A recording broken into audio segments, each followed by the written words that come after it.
My reincarnated wife married her old flame, but 10 years later, she was consumed by regret.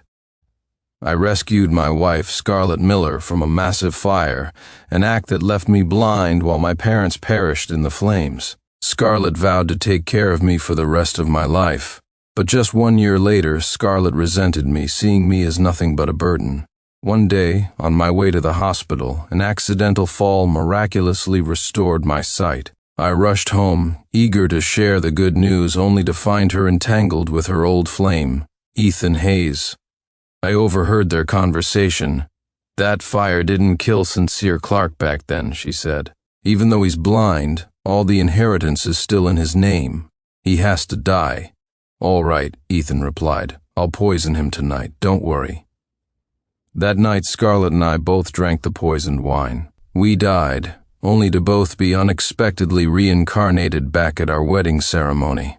10 years later, at a birthday banquet, I stood with my arm around my fiancée, Victoria Beaumont. Scarlett, however, was in the crowd below, questioning me. "You said you would love me forever. Does that still count?" Chapter 1. Scarlett Miller and I were both reborn at our wedding ceremony. Facing all of Scarlett's relatives and friends offering their blessings, I felt nothing but contempt. Instead, I turned my head, looking with disgust at Scarlett beside me, and then down at her old flame, Ethan Hayes, in the audience. The two of them were exchanging glances, making eyes at each other. I ripped off my tuxedo jacket, threw it violently onto the floor, and spat out, "The wedding is off. I will not marry Scarlett Miller. We are officially breaking up." Hearing this, she wasted no time, rushing down from the stage, grabbing Ethan's hand and declaring, "We are officially getting married. I refuse to marry a useless waste." The relatives and friends stared at me in disbelief, whispering amongst themselves, "What just happened? Everything seemed fine a second ago." Sincere Clark must have finally grown a conscience, realized he did something terrible to Scarlett, and decided to run, right? Finally, he's out. He was never good enough for our Scarlett anyway.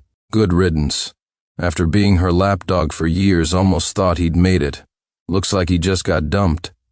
I listened to their sarcasm and scorn, lowering my head in silence. It wasn't worth wasting my breath arguing with a bunch of fools. Then, I walked straight towards the main entrance. Scarlett's parents, David and Helen Miller, immediately blocked my path, saying anxiously, "You can't leave. What will happen to Scarlett? Are you calling off the wedding?" I let out a cold snort. As I lifted my head to retort, I saw Scarlett had already pulled Ethan onto the stage. They were exchanging vows, and she placed the wedding ring I had prepared for her onto her finger. She pointed at me and yelled, "Get out of my wedding right now. You're not welcome here." The officiant seized the moment, announcing, "Let's invite the bride's parents to the stage to say a few words." Her parents shot me a glare, listened to Scarlett, and stopped trying to block me, heading towards the stage instead. In my past life, after I went blind, their attitude towards me changed drastically. They often urged Scarlett to divorce me, constantly demeaning me, trying to convince me I was useless and didn't deserve to be with Scarlett. This life, I was granting their wish. I clenched my fists, gave a contemptuous smile, and answered her demand with the sound of my rapidly departing footsteps. The farce of this wedding was finally over. In what felt like moments, I was back in my long-missed home. In this life, my parents were alive and well, not consumed by fire. My eyes were not blind. I sighed, realizing how wonderful everything was. My eyes welled up. I knelt on the floor before my father, Arthur Clark, and said, "I agree to study abroad. I won't marry Scarlett Miller anymore." In my past life, I had rejected the life my parents planned for me, studying abroad, insisting on marrying Scarlett, leading to a huge argument before I left home. Later, when I brought Scarlett home to meet them, they treated me coldly, threatening to throw me out. I shamelessly stayed overnight, and that was when the raging fire broke out. In the panic, I risked my life to save Scarlett. When I tried to go back for my parents, my eyes were suddenly blinded by the accident, and so my parents died in the sea of flames. Scarlett held me, sobbing uncontrollably, vowing to care for me forever. In the days that followed, because of my blindness, I couldn't find work. We had to live off the inheritance my parents left behind. Barely a year passed before Scarlett started seeing me as a drag, often complaining, having to wait on a blind man. When will this life ever end? If it weren't for the money he has left, I wouldn't suffer through this with him. Even though I felt immense resentment, I didn't dare show it, letting her complain. After all, my blindness was my fault, otherwise we wouldn't be living like this. Then came the routine hospital visit, where I unexpectedly tripped and fell. When I woke up, my sight had miraculously returned. I rushed home, only to see through the window Scarlett entangled with her old flame, Ethan Hayes. "Did you miss me?" she asked. "Yes, I missed you. I want you," he replied. "That fire didn't kill Sincere Clark back then," Scarlett continued. "Even though he's blind, it let him live an extra year. But all the inheritance is still in his name. He has to die." "All right," Ethan agreed. "I'll poison him tonight, don't worry." Listening to their conversation, images of my parents perishing in the fire flooded my mind. So it was them who set the fire. It was all their premeditated plan. I had been kept completely in the dark. Before, I often felt guilty towards Scarlett because of my blindness. Now, looking back, it was utterly ridiculous. That night, Scarlett invited Ethan over as a guest. Pretending to still be blind, I welcomed him warmly. While they were flirting in the kitchen, I swapped the poisoned wine Scarlett had prepared. After we drank, I immediately exposed their scheme, revealing the secret of my restored vision. Seeing their plan was foiled, they tried to overpower me. Shortly after, both Scarlett and I collapsed, dead from the poison, only to be reborn together back on our wedding day. This life, I will embrace a brand new beginning, and I will make you both pay the price. Chapter 2. A flicker of surprise crossed my father Arthur's eyes. He asked, puzzled, "Weren't you set on marrying Scarlett Miller? Weren't you giving up studying abroad?" I lowered my head. I was immature before. Only now do I realize I never actually loved her. I regret it. My father frowned, pointing at me sternly. "This is nonsense. Do you think marriage is a game? Where's that determination you had before?" Now you know regret. My heart trembled. I didn't dare argue back. I recalled my previous life, the adamant promises I made to my father. "I will marry Scarlett Miller. I won't study abroad. You can't stop me." My mother, Eleanor Clark, held my hand, trying to dissuade me gently. "Don't be impulsive. Marriage isn't child's play. Besides, what's so great about her that's worth all this?" I had violently shaken off my mother's hand, shouting, "Whether she's good or not is none of your business. I like her, and that's enough." My mother staggered back, collapsing onto the floor, staring at me wide-eyed. My father was speechless with anger, then slapped me hard across the face. Slap instantly, a burning pain spread across my cheek. Furious, I stormed out of the house to find Scarlett and never looked back, never visited them again. On the wedding day, not a single one of my father's relatives or friends attended. I faced disapproval and disdain from others. This life, none of that would happen again. I regretted it. My mother quickly helped me up and said to my father, "The boy regrets it. He knows he was wrong. It's not too late for him to come back now. Since he wants to study abroad, let him go. Anyway, I never liked that girl from the start. Who knows how things would turn out in the future?" Hearing this, my father didn't press the issue further. He stood up and left. Afterward, my parents arranged for me to study abroad. This departure lasted a full 10 years. Just before boarding the plane back home, my phone rang. It was my fiancée, Victoria Beaumont. I answered, and she said, "Honey, are you about to board the plane back?" "Yes, baby. I'll be waiting for you at the birthday party. Guess what birthday present I got for you?" I glanced down at the pearl necklace in my other hand, prepared for her. It was a birthday gift I had bought at auction for $10 million. During my 10 years abroad, through my own hard work, I had developed cutting-edge intelligent AI technology. Using this technology, I started a workshop, which later grew into a company, earning more and more money. I became a well-known tycoon overseas. Later, through friends, I met Victoria Beaumont and fell deeply in love with her. You coming back is the best gift for me. Love you. Wait for me. I'm coming back. Okay. Passengers for flight 368, please proceed to boarding. Departure is in 10 minutes. After hanging up, I stepped onto the plane heading home. Chapter 3. At the birthday banquet. Scarlett Miller, dressed in an evening gown and arm in arm with Ethan Hayes, entered the hall, drawing the attention of the guests. Ethan had started his own company over the past 10 years, and most people at the banquet had done business with him. Scarlett had become the typical wealthy wife, her days mostly consisting of dining and leisure. Upon seeing them, someone holding a glass of red wine approached, eager to flatter them. Mr. Hayes himself graces us with his presence. Forgive us for not welcoming you properly. So this is the famous Mr. Hayes, truly distinguished. I hope we have the chance to collaborate sometime. Mrs. Hayes, you look more beautiful every day, Mr. Hayes is truly fortunate to have married such an understanding woman. Mrs. Hayes and Mr. Hayes are such a perfect match, made for each other. What hope is there for us single folks? Hearing their words, Scarlett couldn't help but laugh, saying calmly, "It's all thanks to my Ethan.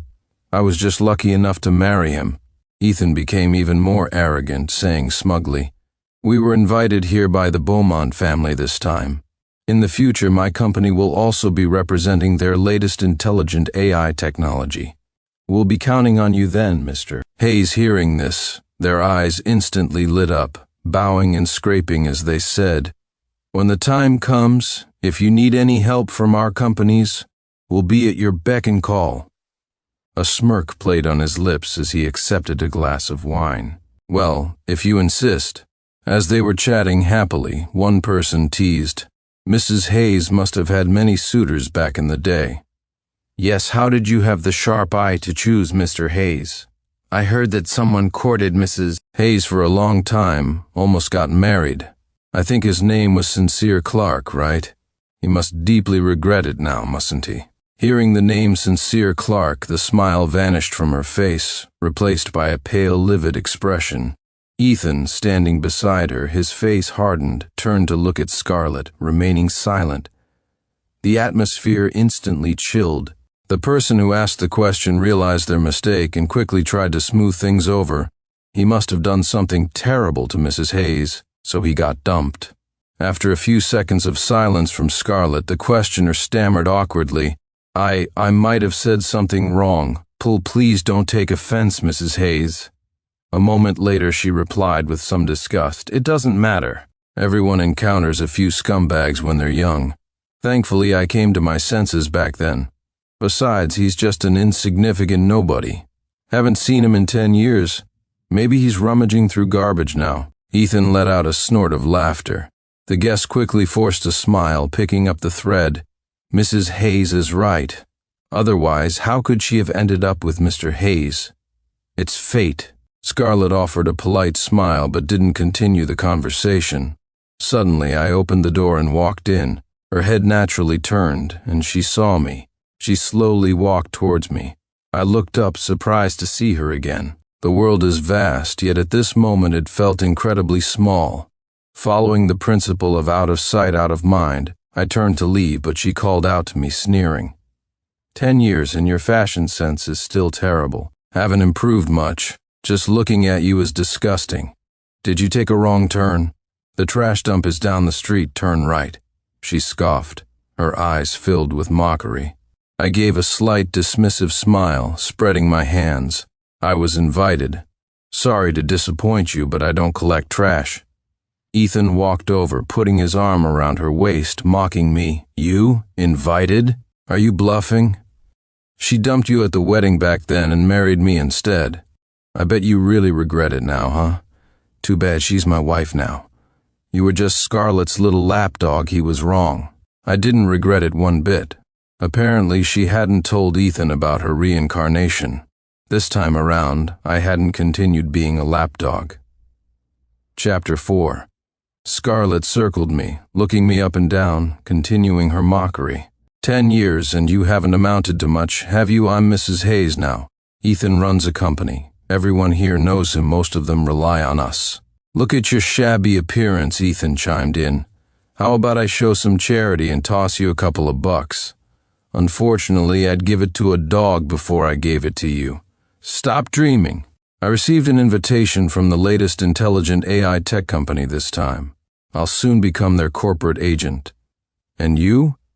You're just a waste, he emphasized the last two words, syllable by syllable. I recalled my assistant handing me a file about a domestic company seeking agency rights. So, it was the company they started. Looks like the agent for the intelligent AI technology was about to change. They were celebrating far too early. Other guests gathered around, discussing amongst themselves. So that's Sincere Clark, the lapdog who pursued Mrs. Hayes back then? Mr. Hayes said it himself, must be true. He can't even compare to half of Mr. Hayes's looks, let alone be worthy of Mrs. Hayes. Exactly how could someone like him end up at a birthday banquet hosted by Mr. Beaumont? He must be lying. As I listened to them and was about to retort, Scarlett interrupted, drawing my attention by flaunting the pearl necklace around her neck. Her eyes shone with triumph, a smirk playing on her lips as she continued, "You've never seen a necklace like this. Have you let me open your eyes today? This is the 10th anniversary gift Ethan bought for me overseas for $3 million. You couldn't afford it in your last life, and you definitely can't afford it." In this one I suddenly remembered the last life. She wanted to give a ring to a friend and argued fiercely with me about it. Because my parents had just passed away, I didn't agree. But she secretly used our funds to buy the ring anyway and gave it straight to Ethan Hayes. He then flaunted it on social media. Thanks to my bestie for the Valentine's Day gift. She really thought I was an idiot who knew nothing. When I confronted her at home, she accused me of overreacting, saying it was just a gift and nothing happened. We had a huge fight over it. This life, whether I could afford something or not, was my business alone. It wasn't her place to dictate. I looked closely. The necklace around her neck was identical to the birthday gift I had prepared for my fiancée, Victoria Beaumont. I immediately concluded that the one she was wearing was a fake. The auction house staff had explicitly stated that this pearl necklace was unique. A second one couldn't possibly exist, and I had already had mine professionally appraised. It was genuine. Ethan had deliberately bought a fake to deceive her. A 10th anniversary gift, how laughable, I snorted coldly. A mere $3 million? Especially for a fake? What's there to brag about, what? Scarlett frowned. Are you blind? Spouting nonsense, what rubbish are you talking? Ethan shouted, sounding a little flustered. I asked a friend to buy this pearl necklace. It's one of a kind. It can't be fake or not, only you know in your heart. I shrugged nonchalantly. Seems like in your eyes she's the easiest person to fool. He strode over and grabbed my collar. Don't look for trouble here or I'll make you pay. Even if I beat you senseless, I can afford the compensation. Others saw the commotion. Not wanting to make a bad impression, Scarlett quickly intervened, pulling him back and giving him a meaningful look. After he released me, I brushed off my clothes and muttered, "So dirty." What did you say? Just then, the host of the birthday banquet, Richard Beaumont, stepped onto the stage. The room instantly fell silent. He spoke warmly. "Thank you all for coming to celebrate my daughter's birthday banquet. You are all leaders in your respective industries. I hope for your continued support in the future. Next, I'd like to invite someone to the stage to speak. He is also my daughter's fiancé for this banquet. He's going to invite the fiancé on stage now," I murmured under my breath, taking a deep breath. Ethan rolled his eyes dismissively. "You think it's you? What are you getting excited about?" The next second, Mr. Beaumont pointed directly at me and announced loudly, "Please welcome my daughter's fiancé, Sincere Clark, to the stage." Both of them stared at me in utter disbelief, their faces turning deathly pale. Chapter 5. I walked straight onto the stage, put my arm around my fiancée Victoria's waist and said, "Baby, I'm late." Not late at all," Victoria replied softly. From the stage, I saw the people who had mocked me earlier turn pale and lower their heads, especially Ethan Hayes, whose face was white as a sheet. I addressed the crowd. "I'm fortunate to meet you all, and even more fortunate to have met the person I love most in my life. Let me introduce myself. I am the founder who developed the intelligent AI technology, and I will soon be Ms. Beaumont's husband." A stir went through the crowd below, murmurs erupting. The moment I saw him, I knew he wasn't just anybody. I wasn't wrong. Look how distinguished he is standing next to Ms. Beaumont. They're a match made in heaven. Only 4 words can describe it: talented man, beautiful woman. I heard he also founded a company overseas and came back just for Ms. Beaumont. Such deep affection. Listening to them, I glanced over at Scarlett. She was gritting her teeth, looking like she wanted to eat me alive. Additionally, after consideration, I've decided to change the partner company for this collaboration, I continued. Everyone will have a chance. Hearing this, the eyes of the people below lit up, causing quite a reaction. "On what grounds?" Ethan yelled from below, eyes wide in defiance. "It was already agreed upon." "You want to back out now? On what grounds?" "You know perfectly well in your heart," I retorted sharply. "Do you really want me to spell it out, Ethan Hayes?" Someone in the crowd grumbled discontentedly. "Mr. Hayes, you can't just think about yourself and not us. After all, having the chance to partner with Mr. Clark is an honor for us. Are you saying you don't intend to give up the opportunity?" Yeah, this is Mr. Clark's decision. The final say isn't in your hands. Do you still think you have a chance? Stop dreaming. Mr. Clark is already being generous by not holding what happened earlier against you." He was furious but didn't dare say more, simply accepting the reality helplessly. Scarlett stared at me intently from below. After finishing my speech, I took out the pearl necklace from the auction and said, "Baby, this is the birthday gift I got for you." Scarlett noticed the necklace was identical to the one she wore. She turned her head to look at Ethan beside her. Ethan guiltily averted his gaze, looking anywhere but at her. As I fastened the necklace around Victoria's neck, I said, "This is the birthday gift I bought for you at auction for $10 million. It's not a fake, don't worry. Besides, people who wear fakes don't deserve to wear the real thing. I love it so much, thank you, honey," she exclaimed, hugging me tightly with a beaming smile. Scarlett finally realized Ethan had deceived her. She immediately ripped off her necklace and threw it violently at him. Watching Victoria and me affectionately together, Scarlett, from below the stage, pointed at me and instinctively questioned, "You said you would love me forever. Does that still count?" As soon as she said this, the crowd instantly fell silent, all eyes turning towards me. Victoria also asked, puzzled, "Honey, who is this?" I replied softly, "Just someone insignificant. There's only one person I love. You forgot what we used to say?" She pressed on unwillingly. "You said you'd love me forever." Seeing she still wouldn't give up, I feigned ignorance. "Excuse me, miss, do I know you? I happen to be engaged." "You shouldn't just say things like that. You need to be responsible for your words. After all, my eyes aren't blind. I definitely wouldn't be interested in you. Instead of wasting your energy trying to win me over, maybe you should pay more attention to the man beside you. Besides, your husband is standing right there next to you after my barrage of questions and retorts," she stammered, unable to speak. Meanwhile, Ethan's expression had changed beside her. Truly a shameless creature. With that, he walked straight out of the banquet hall. I teased, "Your husband stormed off in a jealous fit. Aren't you going to chase after him?"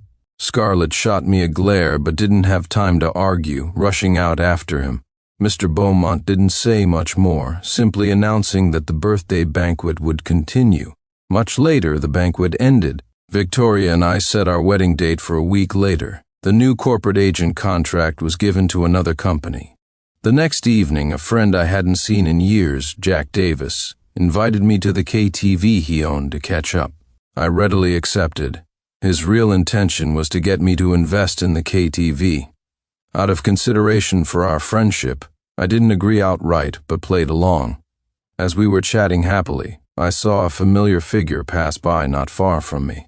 I rubbed my eyes, afraid I was mistaken. It was Ethan Hayes, arm around a beautiful woman, swaggering out of the KTV. Chapter 6. So I turned to Jack and asked if Ethan Hayes had been to the KTV before, if he was a regular customer. He initially refused, citing client privacy.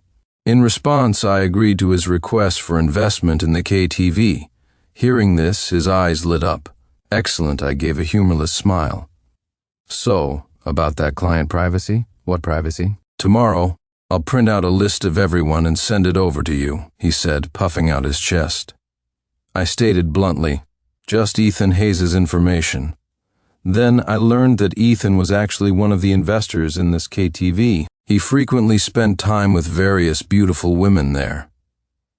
In my past life, I had noticed Ethan often surrounded by different women and discovered he was juggling multiple relationships. I had warned Scarlett to stay away from him, that such a friend wasn't worth having. But Scarlett accused me of meddling, retorting defiantly, I know my own best friend. You don't understand him this life. I finally had leverage against him. On the way home, I saw Ethan's car parked near a hotel. He escorted the beautiful woman inside, solidifying my suspicions. A knowing smile spread across my face. It seemed the time for revenge had arrived. Early morning. Sitting in my new company office, my assistant handed me a file. I opened it to find it filled entirely with information about Ethan Hayes, a stack of paper thick enough to be substantial. After carefully reviewing it, I discovered his activities were far more extensive than I had imagined. Not only did he date various women outside his marriage, but he also kept mistresses, multiple ones, shockingly housed in different buildings within the same residential complex. He even had illegitimate children. I had to admit, Ethan Hayes hid his tracks very well, far more cautiously than in the previous life. Otherwise, this scandal would have blown up online long ago. This could be major news. I silently closed the file, gave my assistant an address, and instructed him to deliver all this information directly to Scarlett Miller, a big surprise for her. In the last life, she didn't believe me and cheated on me with Ethan. This life let her clean up her own mess. Knowing her, she would investigate thoroughly. Once she confirmed Ethan's betrayal, she would definitely cause a huge scene. Then I could just sit back and watch the show. A dog-eat-dog fight would surely be spectacular. Just as I expected 3 days later. Ethan Hayes dating beauty in hotel. Ethan Hayes keeping over a dozen mistresses in same complex. Scarlett Miller catches Ethan Hayes cheating, beats him up. Scarlett Miller confronts Ethan Hayes about illegitimate children. Headlines about Ethan Hayes and Scarlett Miller dominated the top trending spots online. This series of scandals severely impacted Ethan's company. Most of his business partners quickly abandoned ship. It must have dealt him a massive blow. There was even a video circulating of Scarlett violently attacking Ethan in a hotel. Curious, I clicked on it. In the video, Scarlett wielded her handbag, striking Ethan repeatedly, screaming furiously, "How could you do this to me? You actually cheated and kept mistresses. Who gave you the audacity? How much more have you been hiding from me? You stopped caring about me long ago, didn't you?" It was always about this homewrecker. Scarlett stared venomously at the mistress cowering behind him. The mistress trembled behind Ethan, terrified of getting hit. Ethan fought back, yelling, "Stop acting crazy, you old woman. If it weren't for me, would you have everything you have now? I never should have married you." Her eyes blazed with fury as she screamed at him, "I'm going to kill her right now." She tried to get around Ethan to grab the mistress. The mistress shrieked in terror behind him. Ethan, losing his patience, slapped Scarlett hard across the face. Her eyes widened in shock. She stumbled back a few steps. "You dared to hit me? Damn right I hit you. Is it wrong for me to want a son?" he yelled, pointing at Scarlett. "So what if I cheated? What are you going to do about it?" "Divorce." Her eyes narrowed, and she spat out the word through gritted teeth. "Fine by me, who's afraid of you?" Ethan shouted back defiantly. "Have you forgotten who gave you all this?" Scarlett threw her handbag onto the floor. The video ended abruptly. Watching the scene, I burst out laughing from my chair. She completely deserved all of this. Suddenly, a message from Victoria popped up on my phone, asking me to come over for dinner. I happily obliged. After dinner, I recounted the amusing events of the day to her. Chapter 7. 2 days remained until the wedding. I decided to go to the bridal shop early to order the perfect wedding dress for Victoria, intending to surprise her. In the parking lot, Scarlett suddenly appeared out of nowhere, throwing her arms around me, murmuring, "You still love me, right?" I quickly pushed her away. "Are you crazy? Stay away from me." Her eyes welled up with tears as she grabbed my arm. "Sincere, I regret it. Please, forgive me. I shouldn't have married him back then. He's just a bastard, actually. I still love you." "Can you forgive me, please?" I scoffed. "That has nothing to do with me. I don't love you anymore. I'm getting married soon. Stop coming near me. We were both reborn. Forgive me one more time. I won't do anything stupid again," she sobbed. "You can't have forgotten me, right?" I violently shook off her hand, shouting, "Stop pestering me or don't blame me for getting rough." She slumped weakly to the ground, then scrambled to grab my leg, looking up pleadingly. Okay, I won't bother you anymore. Can you just lend me some money? Please?"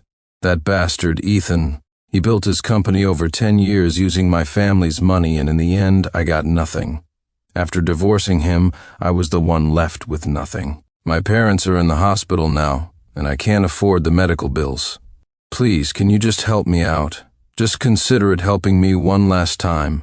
She looked at me with pleading eyes, completely devoid of her previous arrogance.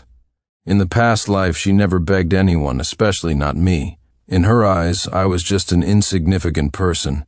Even worse, she conspired with Ethan to set the fire that burned my parents alive, and she hid it from me for 2 whole years. This life, I wouldn't be lenient either, I snorted coldly. "You reap what you sow.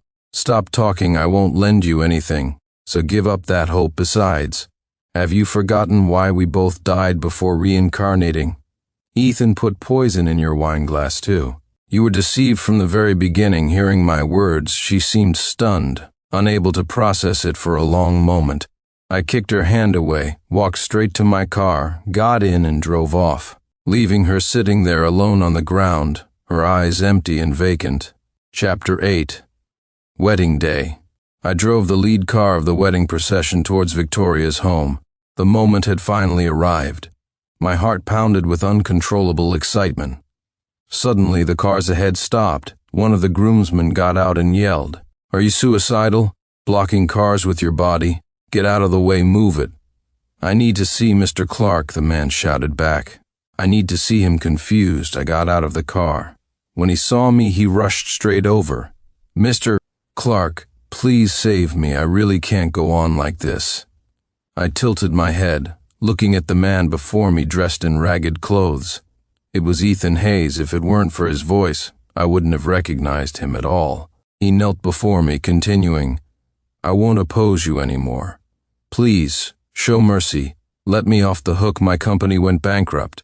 I have nothing left. Don't send me to prison. Please help me, okay?" Faced with his pleas, I remained silent. Other onlookers gathered, pointing and whispering. "Is that Ethan Hayes from the trending news? The one who cheated and kept mistresses?" Yes, I heard he even mocked Sincere Clark at Ms. Beaumont's birthday party. How did he end up like this? It's actually quite pathetic. I heard his company went bankrupt and was seized by the police. He was involved in illegal business dealings privately. Looks like he's going to jail. What? Did he escape? He completely ignored the mockery and stares from others, his eyes fixed solely on me, awaiting my answer. My mind flashed with images of his smug arrogance from the past life, juxtaposed with his current state. I remembered his face as he poisoned me, ugly and repulsive. I answered coldly, "Impossible. This is all what you deserve. Don't expect me to help you. Prison is the best way for you to atone." Seeing his plea wasn't working, he dropped the act entirely, standing up and laughing maniacally like a madman. The next second, he lunged at me, holding a knife to my neck, his voice vicious. "Since you won't help me, we'll just die together. I don't care anymore. There's no way I'm going to prison if I die. I'm taking you with me." Others saw this and started to move forward to rescue me. He backed away step by step, yelling at them, Anyone comes closer, and he dies, the knife pressed closer to my neck. Hearing this, the others didn't dare make a rash move, afraid he'd hurt me in his agitated state. They tried to reason with him gently. However, Ethan didn't listen to a single word. I tried to placate him, echoing his words, "I'll help you. Let's talk this through calmly. You don't want to go to prison, right? I promise you." He sneered contemptuously. "Where's that arrogance from before? Weren't you refusing to help me? Too late. I've changed my mind now. You can't let me go to prison, and you also have to transfer your company to me, along with your latest intelligent AI technology." Faced with his shameless demands, I remained silent for a moment. He grew agitated again. "Speak up, or you die." "My knife doesn't show mercy." As the blade wavered, I reluctantly agreed. Immediately, he demanded, "Get someone to drive a car quickly. I need to leave here." Now one of the groomsmen came forward and opened a car door. Just as we were about to get into the car, someone darted around from behind the vehicle and struck Ethan hard on the head. Taking advantage of his distraction, I quickly broke free. The others swarmed forward and restrained him. Ethan's knife was kicked aside. He roared furiously, "Let me go, Sincere Clark. You tricked me. Let me go. If you have the guts, I'll kill you." As the sound of police sirens grew louder, he switched back to pleading with me. "I don't want to go to prison. Save me, Mr. Clark. Mr. Clark, I'm begging you." I remained silent, watching impassively as the police led him away into their car. In what felt like no time, I was at the wedding ceremony. Everything proceeded smoothly. "Do you take this handsome man to be your lawfully wedded husband?" Victoria looked at me deeply. "I do. Do you take this beautiful woman to be your lawfully wedded wife?" I looked at her deeply. "I do." Epilogue. After the wedding, Victoria and I went on our honeymoon trip. Reflecting on the experiences and feelings of my past life, I realized I was no longer the carefree young man I once was. Reborn, I finally understood the reasoning behind my parents' previous actions and advice. This moment, in this life, was a happiness I had never known before. These days of travel were the happiest, most relaxing days of my life. I never imagined I would reach this point, with the person I love most by my side, and my parents still healthy and safe. We were sunbathing together on the beach, but as I gazed at the ocean ahead, I still felt a little troubled. Thinking back to before the wedding, I couldn't understand why Ethan Hayes had sought me out, couldn't understand why he had begged me to let him off, couldn't understand why his company went bankrupt at the time. I hadn't uncovered any evidence of his illegal activities. Just as I was mulling over these details, Victoria turned to me and asked, "Honey, what are you thinking about?" I replied, "Nothing." She sat up, looking intently at me. "I guess you're wondering why Ethan Hayes ended up in prison, right?" I was suddenly startled. She had guessed actually. "I did it all," she confessed calmly. "I investigated him, just helping you out along the way." "So, it was all her handiwork then. Everything made sense." I stared at her, speechless. She asked, "Are you mad at me?" I smiled. Hearing my words, she let out a deep breath, as if a heavy weight had finally lifted from her shoulders. Then she smiled brightly.